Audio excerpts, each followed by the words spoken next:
Bueno, estos son mis conflictos de interés para esta charla. Y bueno, por aterrizar un poco, no os voy a explicar lo que es el cáncer de mama, pero vamos a aterrizar en el cáncer de mama HER2 positivo, ¿no? Bueno, pues que es verdad que no es el que... A ver si esto tiene... No, bueno, el que no es el que afecta a la mayor parte de las pacientes. Es cierto, bueno, en población americana que estará en... ¿Vale? A ver.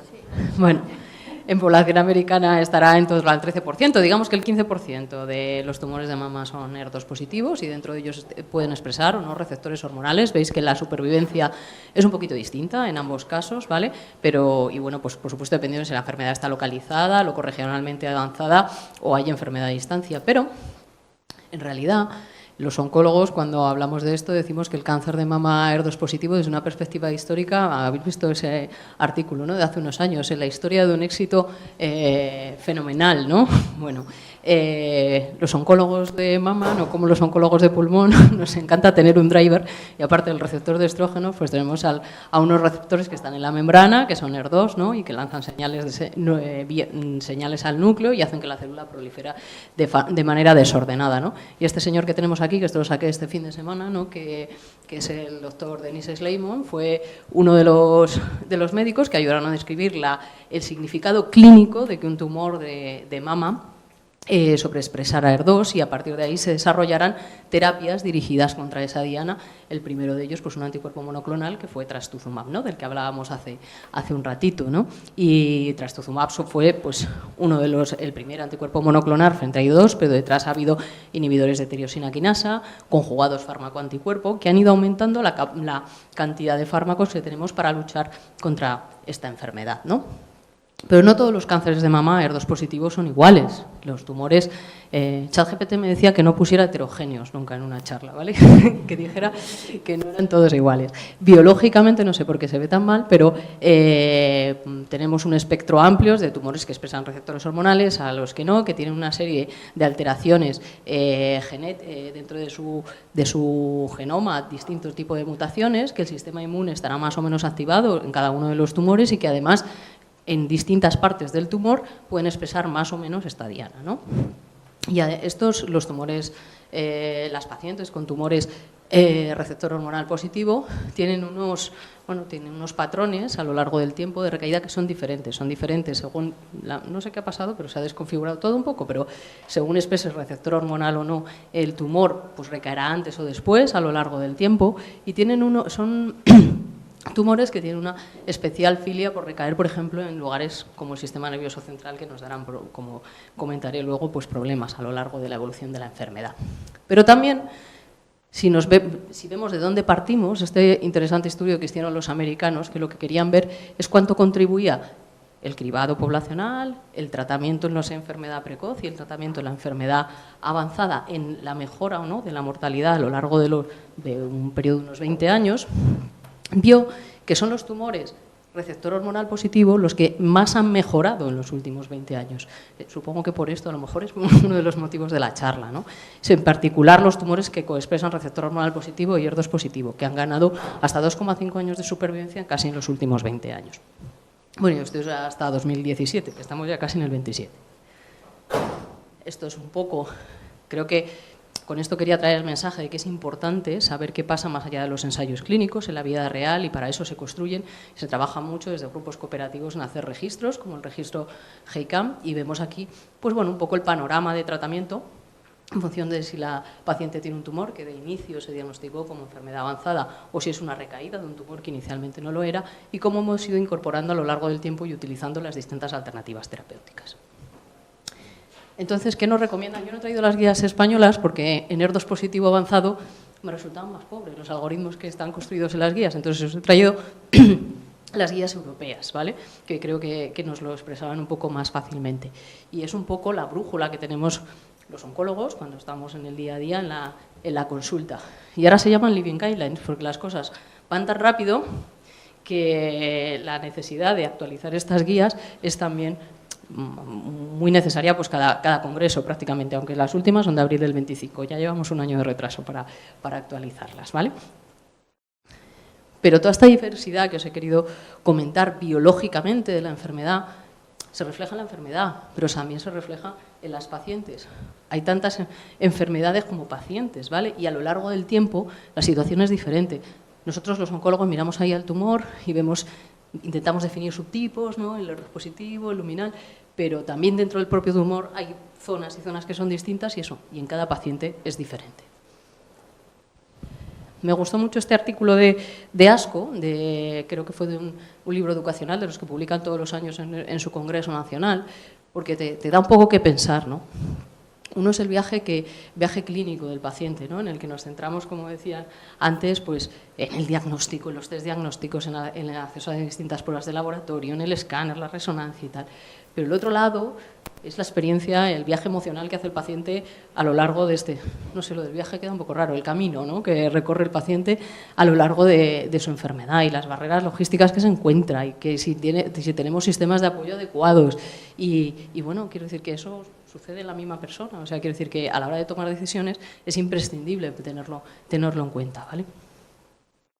Y a la hora de tomar decisiones, pues sí, tenemos el tumor y las características biológicas del tumor, pero también de la enfermedad. Puedes tener un tumor que está muy expandido en distintos órganos y que lo ha hecho muy rápido o que lo ha hecho más despacio o que tiene muy pocas localizaciones de enfermedad. Pero sobre todo eso sucede pues, en una enferma,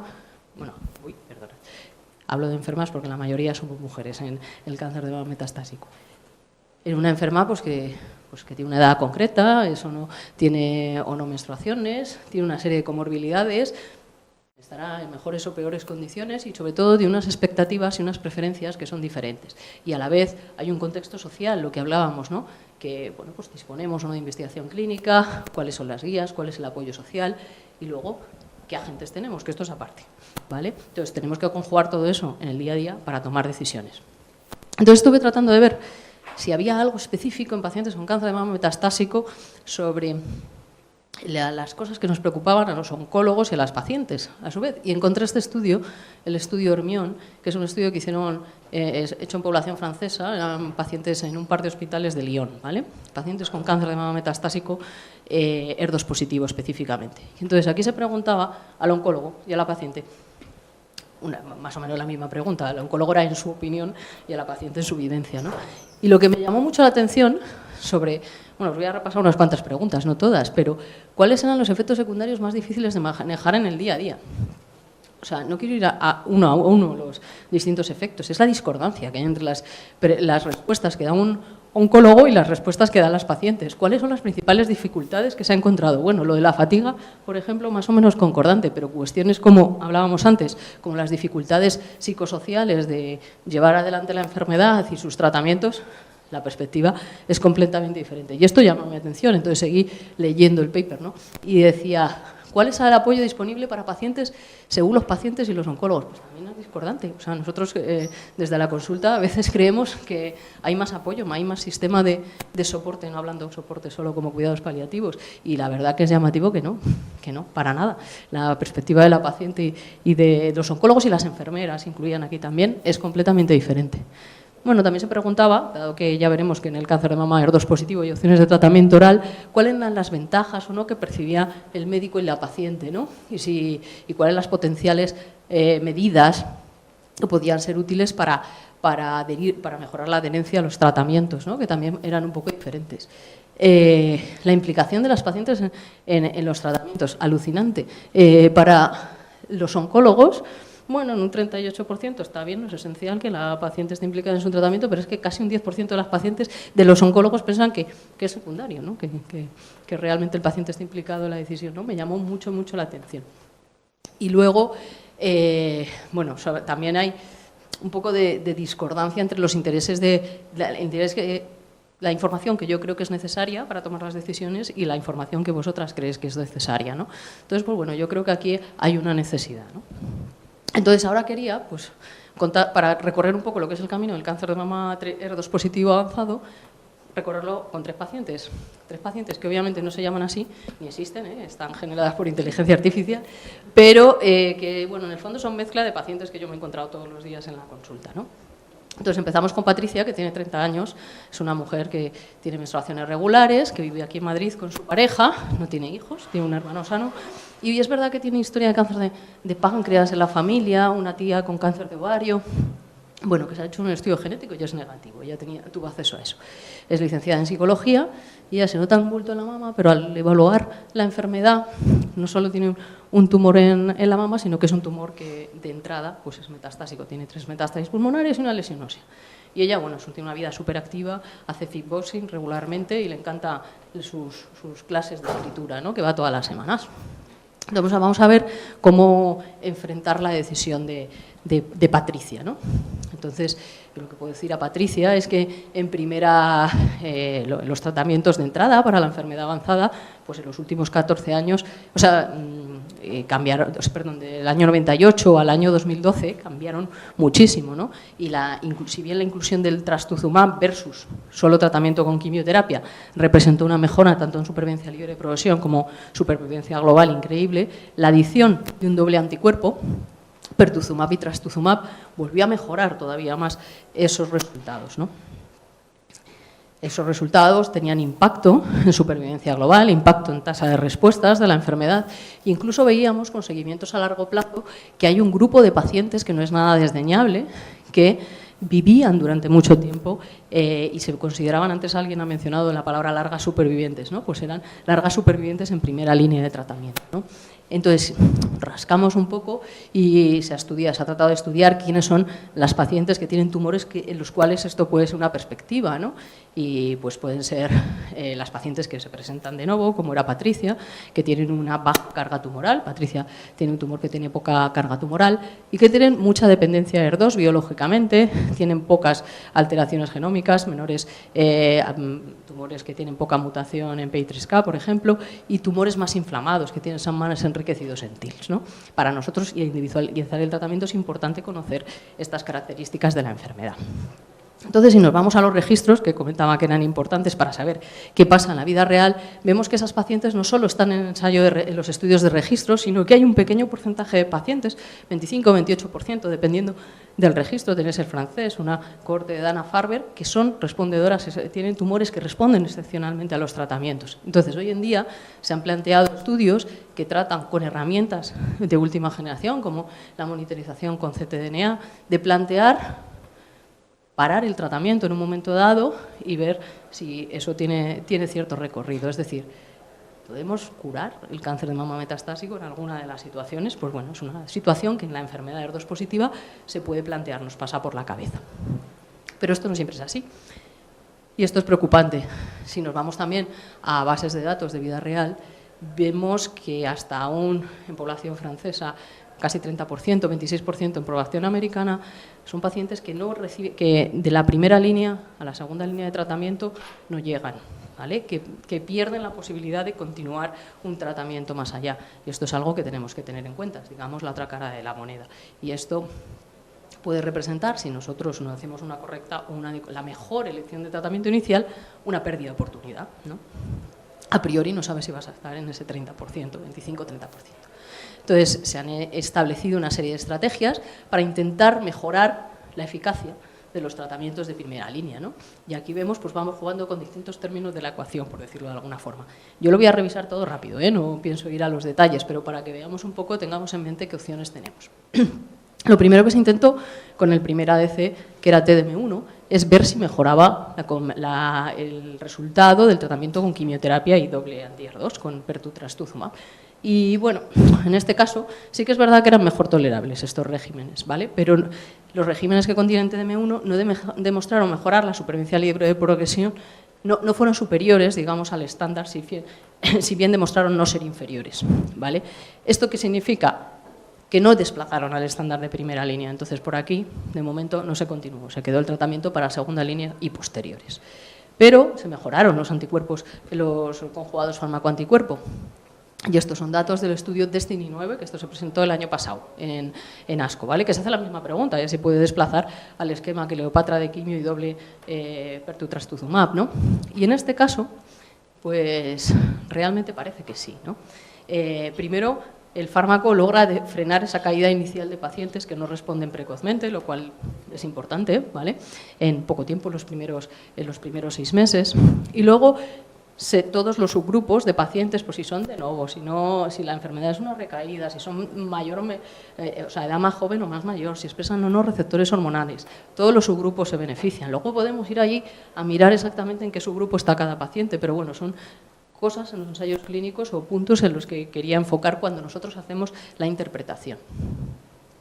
Otra cosa muy importante es que el fármaco, en primera línea, aumenta la tasa de respuesta. Si estábamos hablando de que hay pacientes que tienen respuestas completas. Pasan pacientes con tumores que hacen respuestas completas. Tienen del 8% al 15%. A lo mejor esa idea de si puedo curar a algunas pacientes con cáncer de mama metastásico en la primera línea, pues bueno, puede ser más real con algunas opciones, ¿vale?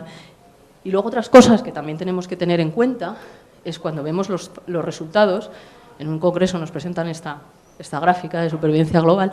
Bueno, hay que ver la madurez que tienen las cosas, si tenemos que esperar o no para tener decisiones definitivas, que es el caso en este caso, ¿vale? Otra cosa importante, lo digo por lo que voy a contar después, es ver qué tratamiento reciben las pacientes después de los ensayos clínicos. Es decir, si las pacientes que participaron en ese estudio clínico pudieron recibir los fármacos más tarde, porque en su contexto sociocultural, regional, estaban aprobados o no se pudieron recibirlo y a lo mejor no son pacientes exactamente igual que las que tenemos delante en cada momento, ¿vale? Y otra cosa que comentabais antes, que va a salir todo el rato, es el perfil de toxicidad de los fármacos. Estamos utilizando en primera línea un conjugado fármaco-anticuerpo que tiene toxicidad. Y que tiene esa toxicidad no es que la cardíaca sea un poco importante, ¿vale? Que esta es inherente a prácticamente todos los anti-HER2. Pero una toxicidad que nos asusta, ¿no? Que es la neumonitis, bueno, pues la neumonitis o la enfermedad pulmonar intersticial, que más o menos, ¿no? Aproximadamente 10-12%, cuanto mejor utilizamos el fármaco puede bajar un poco, pero en torno al 10% casi siempre.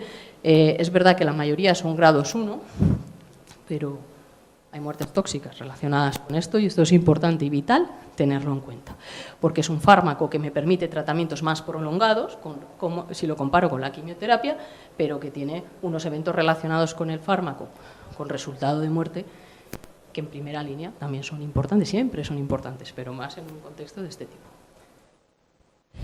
Otra de las cosas que se planteó fue hacer tratamientos de mantenimiento, ¿vale?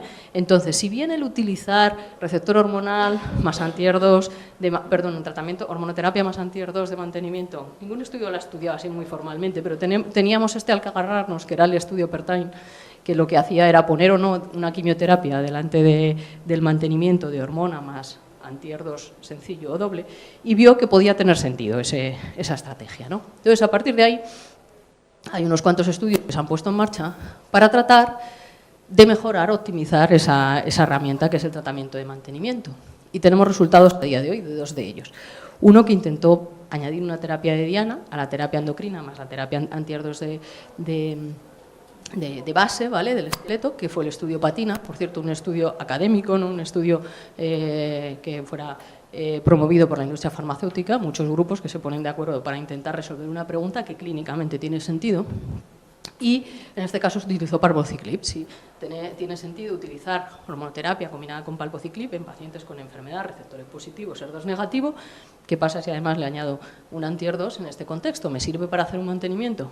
Pues hay beneficio en supervivencia libre de progresión, ¿vale? Con un coste en términos de toxicidad muy similar, vamos, el que producen los inhibidores de ciclinas, pues sobre todo una toxicidad analítica, algo de diarrea, ¿vale? Que bueno, es más llevadero en el día a día probablemente, dependiendo y salvando las distancias en cada caso, ¿vale? Que un tratamiento con trastuzumab, claro.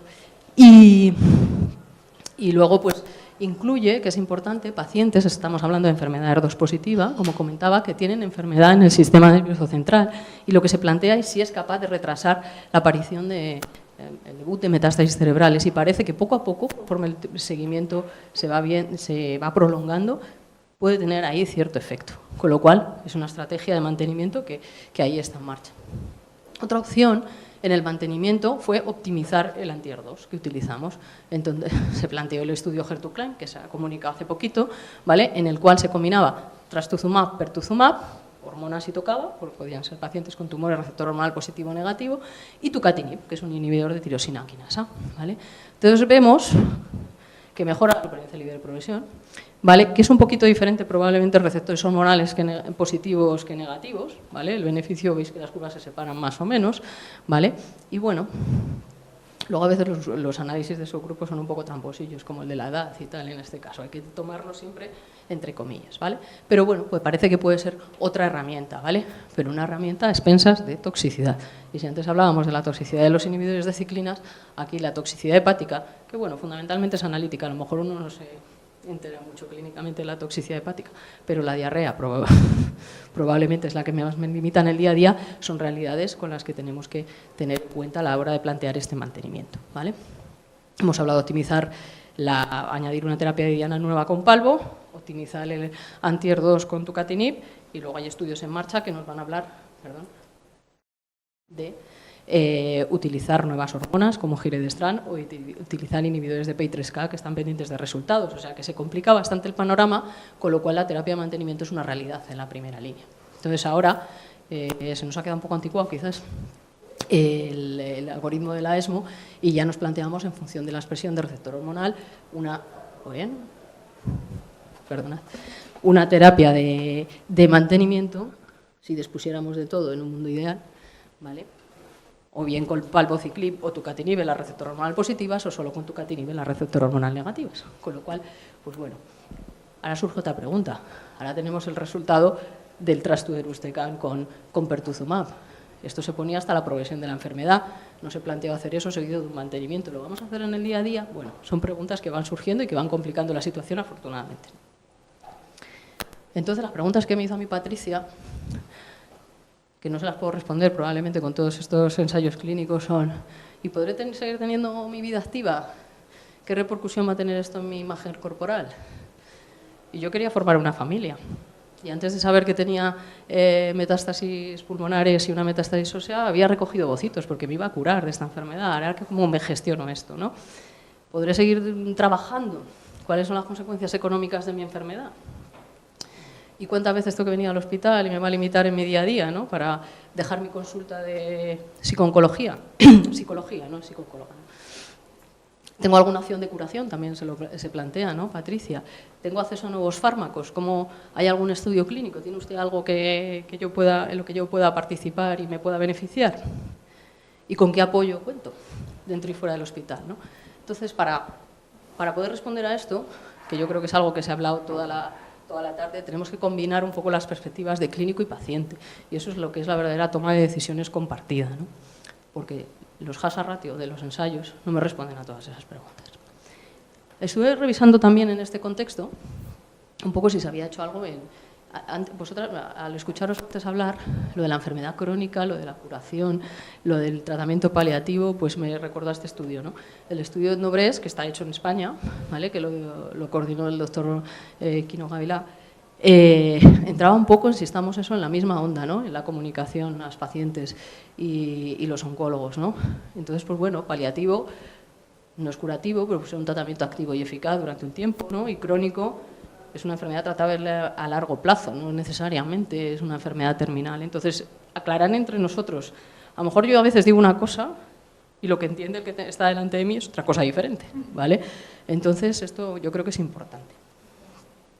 Y crear un poco un clima, un equipo, en el que podamos tomar las decisiones de manera compartida y explorar, pues eso, cuáles son las preferencias de cada uno, que es que no tiene nada que ver cómo yo veo el mundo que cómo lo ven las demás. Esta es una pregunta típica de psiquiatría, y usted se pondría la quimioterapia, ¿no? En enfermedad luminal. Pues yo soy oncóloga y veo muchas pacientes con cáncer de mama metastásico, no tengo la misma edad que el que tengo delante y a lo mejor mi perspectiva no tiene nada que ver con la de la persona que tengo enfrente, ¿no? Entonces, para eso, pues hay que deliberar, hay que escuchar cuál es la perspectiva del otro y tomar la decisión mejor, que es la que se haya hablado y se haya consensuado entre todos. Los canadienses pues lo esquematizan todo así, pero bueno, básicamente lo que quiero decir aquí es que hay factores contextuales que dependerán del paciente, que dependerán de su seguro y de su médico y que dependerán del sistema sanitario. Y luego hay una serie de factores individuales del propio médico y mi perspectiva de las cosas y del propio paciente que tenemos que integrar a la hora de tomar decisiones en cáncer de mama HER2 positivo y en cualquier cáncer de mama avanzado. Pero bueno, esto era un ejemplo, ¿no? Entonces, para saltar a la segunda línea de tratamiento, pues os presento a Elisa, ¿no? Elisa tiene 68 años y es menopáusica. Es hipertensa, es diabética, está en tratamiento, también ha tenido fibrilación auricular y está en tratamiento, es hipotiroidea y, bueno, ya lleva un recorrido y tiene un síndrome ansioso depresivo, ¿no? Tiene 3 hijas, que afortunadamente están sanas, y 5 nietos, pero su esposo es dependiente, ha tenido, bueno, pues él tenía un Parkinson avanzado y le cuesta la movilidad y demás, ¿no? A ella le encanta cocinar, salir con sus amigas por la mañana, porque tiene la suerte de vivir en un pueblecito de Guadalajara. Sus hijas viven en Madrid, por eso la conocemos, ¿vale? Porque fue diagnosticada en el año 2020 de un carcinoma de mama localmente avanzado, HER2 positivo, que, bueno, teníamos a su disposición un estudio en ese momento, aunque le tocó el brazo control, ¿vale? No se benefició del fármaco de estudio. Y, bueno, luego continuó revisiones, sigue viniendo a nuestro centro, pero también hace revisiones en su provincia, hasta que hizo una recaída hepática y adenopática a los 4 años del tratamiento con inhibidores de aromatasa. Ahí le pusimos tratamiento con docetaxel, pertutrastu, que era el escáner en ese momento, y un mantenimiento con hormona pertutrastu. Y en un estudio periódico ya se encuentra fenomenal, bueno, cansada porque está cuidando de su esposo, que se le está haciendo un poquito duro. Últimamente tiene progresión de la enfermedad a nivel hepático, tiene 4 lesiones.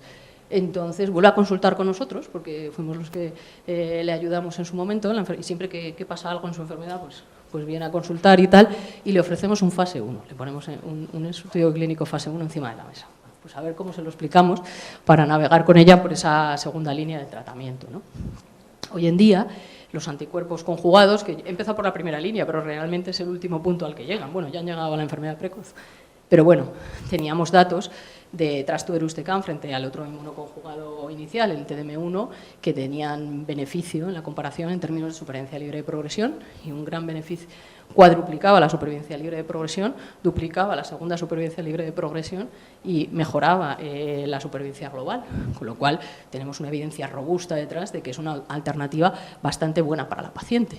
Vamos a mejorar su tasa de respuestas y en términos de calidad de vida también hay datos que por lo menos nos dicen que se mantienen los datos de calidad de vida en tratamiento con trastuzumab. El tiempo al deterioro de la calidad de vida va a ser mejor, no lo retrasan, ¿vale? Y también el tiempo hasta la primera hospitalización, con lo cual tengo un cuerpo de evidencia bastante robusto para decirle que el trastuzumab puede ser una opción razonable en esta situación.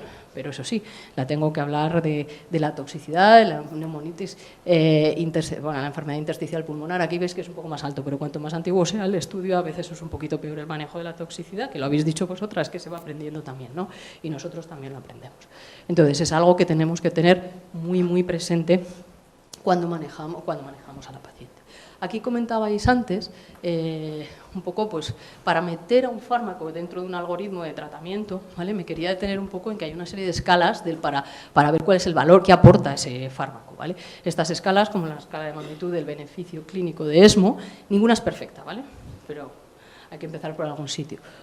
Van matizando, digamos, el beneficio en términos de eficacia, supervivencia libre de progresión, supervivencia global, lo que sea, según el diseño del estudio, con factores como calidad de vida, si produce efectos adversos graves, incapacitantes o que produzcan discapacidad, o otros pequeños ajustes que nos pueden ayudar a acercarnos al verdadero valor del fármaco y meterlo con más o menos nivel de evidencia en las guías, ¿vale? Tenemos otras alternativas en segunda línea, segundo lo que dispongamos en nuestro medio, pues aquí teníamos los datos que demostraron que el TDM1 era mejor que capecitabina y un TKI, la lapatinib, en términos de supervivencia libre de enfermedad, supervivencia global, tasa de respuestas también. Y una cosa importante, y es que hemos dicho que Elisa pues tenía comorbilidades, ¿vale? Este es un poco un análisis muy grande a nivel de población francesa también.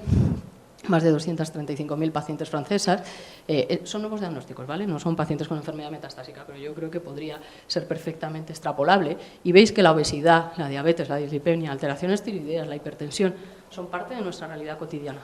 Y esto es todos los fármacos que necesitamos para tratar de cubrir todas esas comorbilidades que pueden interaccionar o no y tenemos que tener en cuenta con los fármacos que vamos a plantear. Lo que decíamos, los efectos adversos. Hemos fijado en el más gordo de los efectos adversos que más nos atemoriza, que es la enfermedad pulmonar intersticial. Pero ojo con las náuseas y los vómitos del trastuzumab hasta que fuimos capaces de manejarlos, ¿no? Que ahora ya sabemos que tiene un índice de metogenicidad alto, ¿vale? Y ya se pone una profilaxis adecuada, pero nos ha costado también. Y la fatiga que produce el trastorno de Ehlers-Danlos, el cansancio, ¿no? Cómo luchar contra eso. Hay que recomendarles a nuestras pacientes para realmente poder sacar el máximo de lo que nos ofrece en eficacia este fármaco, ¿no? Importante la educación sanitaria y para tratar bien, para ser exitosos con el manejo de la enfermedad pulmonar intersticial. Lo primero, hay que educar a la paciente y a la familia, a su contexto, ¿vale? Desde el principio del tratamiento y durante el tratamiento. Hay que disponer de un equipo multidisciplinar que me apoye cuando empiezan a surgir estos síntomas. Pues desde un neumólogo, como decían antes, hasta el radiólogo que no me racanea hacer un TAC si lo necesito, ¿vale? Para hacer el diagnóstico, ¿no? Y luego manejarlo de una forma estricta, es decir, ya ahora nos vamos a la ficha técnica, hay que seguirla. A partir de un grado 2, es decir, cambios radiológicos y síntomas, hay que discontinuar permanentemente el fármaco, nos digo el 3 o el 4, y ser bastante exhaustivos a la hora de tratar los grados 1 para no tener que llegar aquí para el fármaco, ¿vale? Bueno, luego en un futuro ya hablaremos si fuera de ensayos clínicos se la puede jugar uno en un grado 2 y demás, pero bueno, que esto lo tenemos que tener todos muy claro, los médicos primero, pero educaros. Entonces, claro, para tomar la decisión, Elisa nos decía, ¿y puedo seguir cuidándome de mi esposo si empiezo con este fármaco? ¿Cuántas veces tengo que ir yo al hospital, no?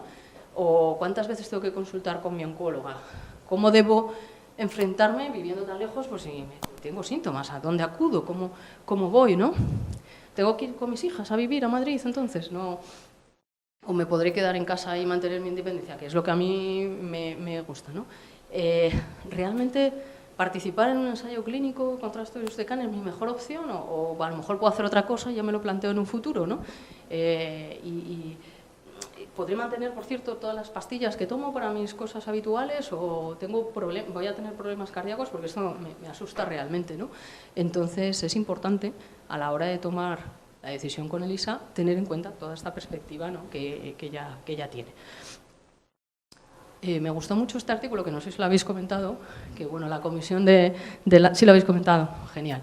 Pues bueno, básicamente no le voy a dar muchas vueltas, pero habla mucho de que el tratamiento del cáncer en general, yo creo, no solo de mama, está cada vez más tecnificado, es más preciso, que si nos centramos en la genómica, en la medicina de precisión, fenomenal.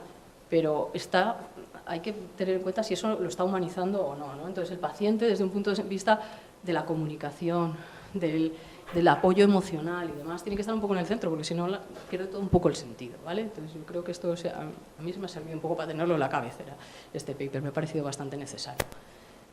Y luego cuando nosotros, para mí representa cada día un reto más importante responder a pacientes que tienen necesidades diversas. Es que las generaciones van tan rápido que no es el mismo canal de comunicación el que utilizas para una paciente baby boomer, a una paciente mucho más mayor de la generación silenciosa, ¿no?, que le llaman, a una paciente de la generación X que está completamente tecnificada, ¿no? O sea que los canales de comunicación que utilizamos son distintos y también las herramientas con las que contamos para manejar todo lo que hay alrededor pues son distintas, ¿no? Y en este sentido, este es un estudio japonés, estoy pensando en el trastorno de Ehlers-Danlos de Elisa, ¿vale?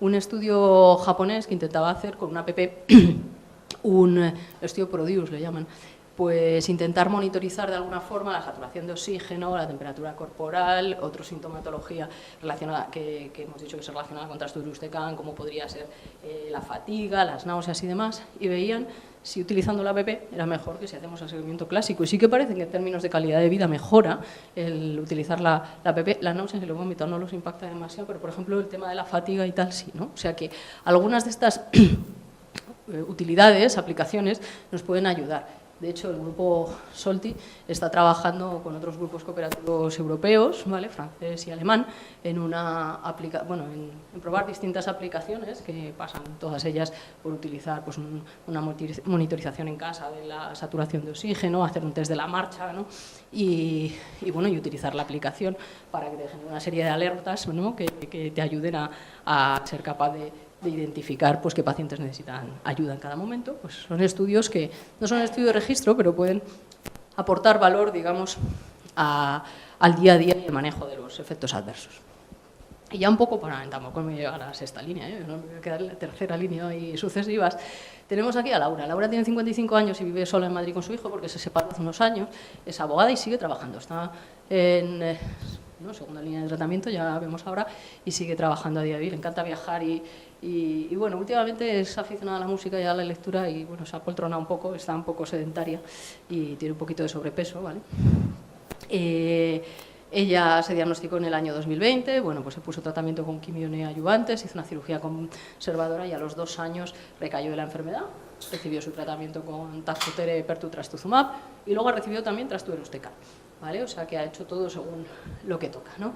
Pero ha empezado con cefalea, déficits de memoria y le hemos hecho una resonancia magnética y tiene una lesión de 2 centímetros con edema a nivel del sistema nervioso central. Es única, eso sí.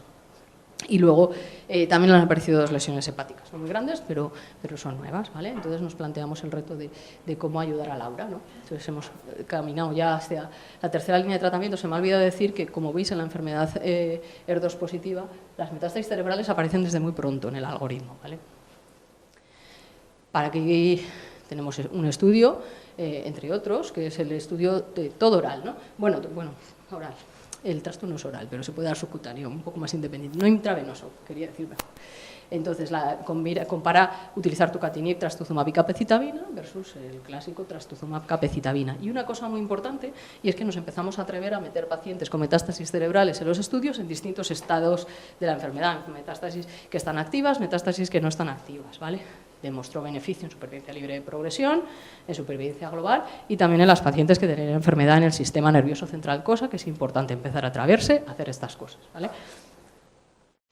También efectos secundarios, antes he hablado ya del TUCA, ¿vale? Pero bueno, nos enfrentamos a toxicidad tipo diarrea, eritroidisestesia palmoplantar por la capecitabina y luego elevación de transaminasas y demás, pues bueno, pues lo tendremos que asumir a la hora de plantear este tratamiento.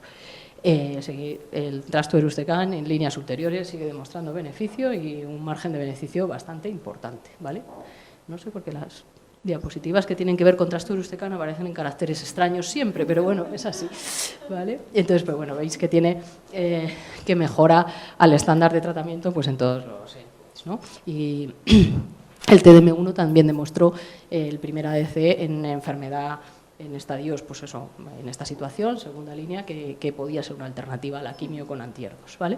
Y a partir de aquí hay un montón de fármacos en desarrollo. La enfermedad ER2 positiva tiene un montón de alternativas, pues toda la familia de TKIs anti-ER2 que va creciendo y intentando buscar moléculas pues menos tóxicas, más eficaces, que pasen barrera. Está el mundo de la inmunoterapia, otras terapias de diana a combinar con anti-ER2. Es decir, el panorama es realmente alentador y en crecimiento, ¿vale? En los últimos 5 años, los nuevos tratamientos en realidad mirad si han mejorado un poco la perspectiva de una paciente con enfermedad avanzada ER2 positiva. Supera los 40 meses de supervivencia hasta esta tercera línea y yo creo que eso es claramente esperanzador, ¿no? Voy a hacer el inciso, que por eso traje a Laura aquí, del tema del manejo de las metástasis cerebrales. Esto es una realidad en la enfermedad ER2 positiva, también en la triple negativa, también en la luminal, pero en particular en este subtipo de enfermedad, entre el 30 y el 50% de los pacientes a lo largo de la evolución de su enfermedad eran metástasis cerebrales. Y eso hace que se genere mucha comorbilidad, mucho efecto adverso, mucha limitación de la calidad de vida, ¿vale? El manejo óptimo requiere de un equipo. Si no trabajas en equipo, manejar la enfermedad cerebral es bastante complejo, ¿vale? Y a lo mejor no lo hacemos de la mejor forma. Y las nuevas terapias lo que tratan, entre otras cosas, es de empujar hacia atrás la radioterapia holocraneal que produce defectos a largo plazo, ¿no? El patrón de progresión a veces de la enfermedad ER2 positiva a veces es también un poquito particular y hay progresiones en el sistema nervioso central manteniendo el resto de la enfermedad controlada, que no es el caso de esta enferma, pero no es como la triple negativa, que a veces pues una explosión a todos los niveles, ¿no? Y veis en una serie americana que, bueno, al diagnóstico hasta el 6% habría de pacientes que tienen metástasis cerebrales y que a los 60 meses subía al 23% en las dobles positivas y al 34% en las receptor hormonal negativo ER2 positivo. O sea, esto es una realidad. Distintos fármacos, entre ellos, otra vez el ADC Trastuzumab, han demostrado eficacia a nivel del sistema nervioso central, intracerebral. Aquí vemos un estudio que estaba específicamente diseñado para ellos y que las pacientes con y sin metástasis cerebrales tratadas con Trastuzumab obtienen supervivencias bastante similares, lo cual es importante. Y poco a poco surge el concepto de que los fármacos tienen que prevenir las metástasis cerebrales. Y este es un consenso que se han planteado pues, una serie de expertos, ¿vale? Porque a veces nosotros, para responder a esa pregunta, tenemos que llegar a definiciones como que es prevenir una metástasis cerebral, ¿vale? Prevenirla que aparezca, o una vez aparecido que aparezcan más. ¿Cuál es el método? A lo mejor yo me quedo tan tranquilo haciendo un escáner, pero no es el método adecuado. Tengo que hacer una resonancia magnética con el impacto presupuestario, ¿no?, que eso pueda representar, y la accesibilidad en distintos contextos. Y luego, ¿cuáles son los objetivos que tenemos, ahora lo contaré, en cada escenario de la enfermedad? Entonces, lo que nos preguntaba aquí Laura era: yo tengo que recibir radioterapia, has hablado con el neurocirujano a ver qué tengo que hacer, has presentado mi caso en el comité de tumores para ver cómo lo tenemos que manejar. ¿Tendréis algún ensayo clínico?, preguntaba ella, que me pueda ayudar. Y una pregunta que es cada vez yo creo que más reiterativa: ¿y si me hubieseis hecho un escáner cerebral o una resonancia cerebral cada vez que me ibais evaluando? ¿Estaría en una mejor situación ahora? Pues bueno. A lo largo de todo el camino, que he querido centrarme en una serie Common Sense in Oncology define un poco como distintos endpoints o objetivos que tienen que cumplir los ensayos clínicos, ¿no?, fase 3, ¿no?, a la hora de adaptar un tratamiento. Me voy a centrar en la calidad de vida, que probablemente en la parte de metástasis cerebrales, no digo que no sea importante en otros contextos, pero tiene especial importancia, ¿no? Y este consenso de médicos que planteaban, de expertos, cómo hacer ensayos en pacientes con metástasis cerebrales ER2 positivos, se plantean que la evaluación de la calidad de vida y de los síntomas neurocognitivos específicamente, no una escala tal cual habitual de calidad de vida, deben incorporarse quizás a la hora de valorar ensayos clínicos que incluyan nuevas estrategias o nuevos fármacos. Y este es un estudio que he hecho yo. Participó una paciente nuestra, compañera vuestra, hace un tiempo, ¿vale?, que se publicó este año, que se le encuestaba a médicos y pacientes sobre este tema. ¿Tiene sentido hacer cribado de las metástasis cerebrales en la enfermedad ER2 positiva? Pues mira, los oncólogos tenemos razones a favor y razones en contra para no hacerlo, pero bueno, lo que más nos respalda es que las guías dicen que no tienes que hacerlo, ¿vale? Y a eso nos unimos. Y pensamos, pues es que generamos más incertidumbre en las pacientes y tal. A mí me sorprendió que el 85,3% de las pacientes no les importaría hacerse un cribado de la enfermedad en el sistema nervioso central, ¿no? Entonces, pues bueno, esto es para darle una vuelta en general a cómo planteamos las cosas. Todo tiene sus pros y sus contras, pero es cierto que hoy en día tenemos estrategias de manejo local diferentes a la radiolocraneal, pues tratamientos de radiocirugía y tal, pues que si en vez de tener una lesión de 3 centímetros la tienes de 8 milímetros, pues a lo mejor puedes hacer, o incluso con fármacos eficaces te puedes plantear no hacer un tratamiento local, hacer un tratamiento sistémico y hacer el tratamiento local después, pero teniendo la lesión identificada, ¿no? Bueno, pues es algo para darle un poco una vuelta. 20 lesiones hay que tener dos. Exactamente. O a lo mejor eso, decir, las tengo ahí, las tengo identificadas, no están produciendo mayor problema, pues voy a cambiar de terapia, ver qué efecto hace, seguirlo, y si hace falta, ¿no?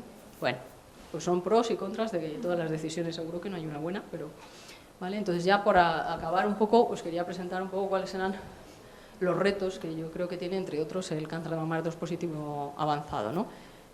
Hay que buscar cuál es el mejor fármaco, la mejor combinación, o yo diría la mejor estrategia, porque a veces no siempre hay una respuesta válida.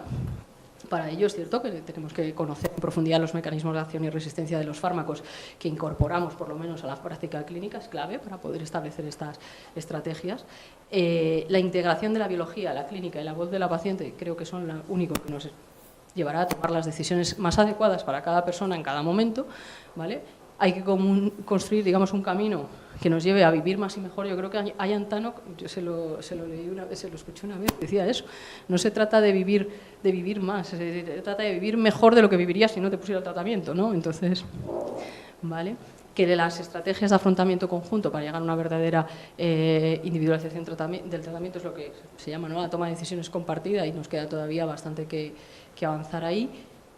Y lo último, no sabía que íbamos a hablar de lo anterior, en la charla previa, pero que lograr el acceso a la innovación y trabajar en la equidad del acceso creo que es siempre pues la última frontera para que todo el mundo se pueda beneficiar de ello. Y nada, muchas gracias.